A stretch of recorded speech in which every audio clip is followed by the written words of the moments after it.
saya juga sampaikan kepada Bapak Presiden, mudah-mudahan ada waktunya Bapak Presiden untuk melepas pertama rombongan jemaah haji ini tanggal 2 ya Pak ya. Dan insya Allah akan dilepas sendiri oleh Bapak Presiden Prabowo, dan Pak Prabowo sendiri juga itu sangat-sangat menekankan betapa pentingnya memberikan pelayanan khusus terhadap jamaah haji kita kali ini. Alhamdulillah, hari demi hari kita sudah semakin mendekati hari H pelaksanaan ibadah haji tahun ini ya. Tapi kita bersyukur kepada Allah Subhanahu wa taala, sepertinya kita merasakan banyak sekali keajaiban-keajaiban yang luar biasa yang Allah anugerahkan pada jamaah haji kita tahun ini. Pertama, tadinya kita pesimistik hanya konsisten akan mendapatkan jumlah pembimbing hanya 1%. Tapi lebih dengan pendekatan yang kita lakukan, maka khusus untuk Indonesia diberikan kekuatan pembimbing 2 kali lipat. Berarti pembimbing kita bisa menjadi lebih dari 4.000 orang. Semakin banyak pendamping pembimbing, maka semakin nyaman mendapatkan pelayanan para jamaah haji kita. Yang kedua, ini juga suatu hal yang sangat khusus untuk Indonesia. Ya, jadi kebijakan Saudi Arabia hanya 7% yang diberikan hak orang yang berumur 70 tahun. Sedangkan orang yang 90 tahun ke atas sudah nggak bisa lagi menunaikan ibadah haji. Kenapa? Karena faktor umur.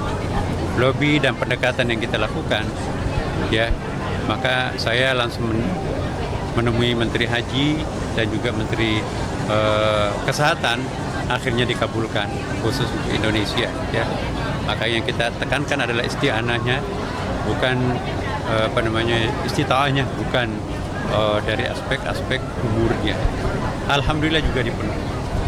Dan yang ketiga, permintaan kami dari awal agar jamaah haji Indonesia itu mendiami Mina yang dekat Jamarat, bukan Mina Jadid.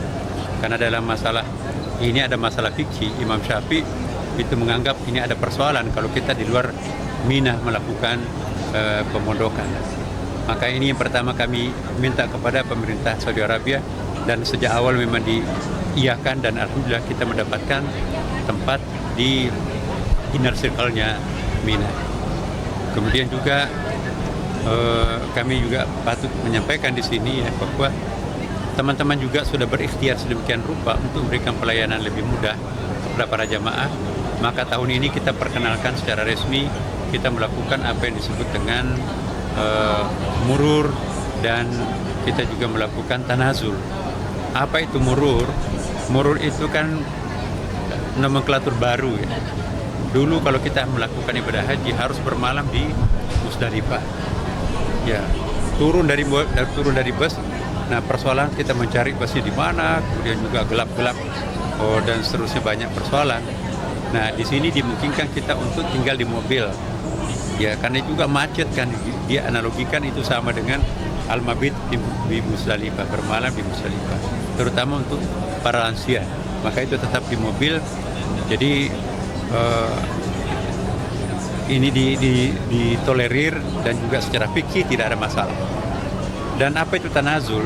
Tanazul itu artinya tidak lagi mutlak seseorang jamaah itu harus nginap di tenda yang sudah tersedia di Mina, tapi itu bisa nginap di hotel, karena jarak menuju ke kemah mereka itu lebih jauh kadang-kadang daripada pergi ke hotel mereka. Nah, itu perjalanan 1 kilometer atau 1,5 kilometer sudah sampai di hotelnya. Di hotel kan lebih enak tidurnya mungkin daripada di kemah. Nah, kemah itu kan juga kasurnya terukur kecil, ya mungkin juga ya toiletnya mungkin juga harus ngantri, tapi kalau di hotel kan lebih enak. Nah, tetapi tidak semuanya harus tanazul. Nah, kita mungkin hanya ya kurang lebih 40 sampai 50 ribu jamaah yang kita akan melihat siapa yang prioritas, itu yang akan melakukan tanazul. Tapi selebihnya berjalan normal, tapi insya Allah kita pun juga siapkan dengan beberapa macam kemudahan-kemudahan. Nah, persoalan catering, makanan, kami juga sudah berupaya sedemikian rupa ya, bagaimana supaya memberikan pelayanan yang sesuai dengan seleranya jamaah, selera Indonesia ya. Kemudian juga berusaha untuk belajar daripada kelemahan pada pelaksanaan ibadah haji tahun lalu, mudah-mudahan tidak terulang lagi pada tahun ini. Dan insya Allah ya kami manusia biasa tentu juga punya keterbatasan. Kemudian juga dari segi bus yang akan mengantar jemput jamaah ini pun juga kami punya antisipasi, ada opsi-opsi tertentu. Saya bersama teman-teman itu tidak hanya menggunakan the only one option. Kami akan membiasakan lebih dari satu opsi untuk mengantisipasi persoalan-persoalan itu jika itu muncul. Sehingga kalau ada persoalan muncul jangan lama dan jangan berulang. Nah, kemudian menyangkut masalah hotel. Hotel pun juga memang ya mungkin ada yang kebetulan sedikit agak jauh tapi masih di bawah berapa kilometer? 4,5 kilometer ya ke Masjid Haram.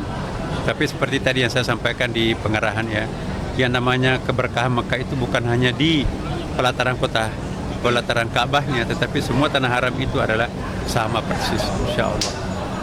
Nah, kemudian juga yang terakhir ya, transportasi pesawat kali ini kita juga punya pilihan lain.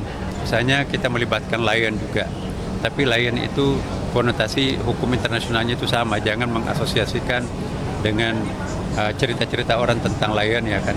Lion ini adalah melalui standar internasional, dan Lion selama ini juga sudah sering mengangkut jamaah umrah ke Saudi Arabia, jadi punya pengalaman internasional juga. Bahkan Lion ini lebih cepat menyelesaikan persyaratan-persyaratan di samping Garuda dan juga Saudia. Nah, kami mengantisipasi segala kemungkinan yang bisa terjadi ya, termasuk juga adalah masalah kesehatan. Wilayah Kementerian Kesehatan ini pun juga kami terus melobi, bernegosiasi dengan teman-teman Kementerian Kesehatan ya. Walaupun masalah kesehatan itu kan wilayahnya Kementerian Kesehatan, tapi juga Menteri Kesehatan Saudi Arabia pun juga kami melobi agar jamaah haji Indonesia ini betul-betul diberikan perhatian khusus ya. Mengingat karena banyak orang-orang yang lansia, sehingga perhatian mereka itu juga diberikan kekhususan juga kepada Indonesia ya. Dan saya kira itu secara umum, insya Allah saya juga sampaikan kepada Bapak Presiden, mudah-mudahan ada waktunya Bapak Presiden untuk melepas pertama rombongan jamaah haji ini tanggal 2 ya Pak ya.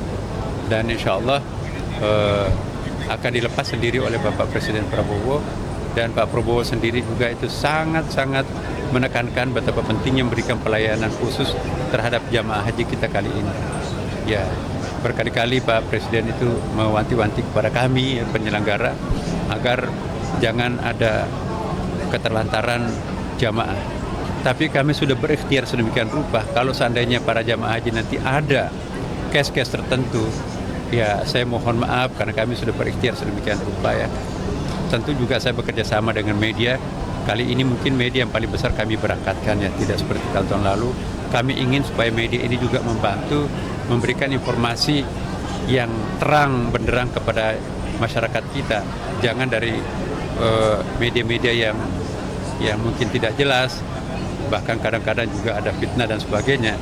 Mari kita percaya kepada media yang formal yang kami undang secara resmi.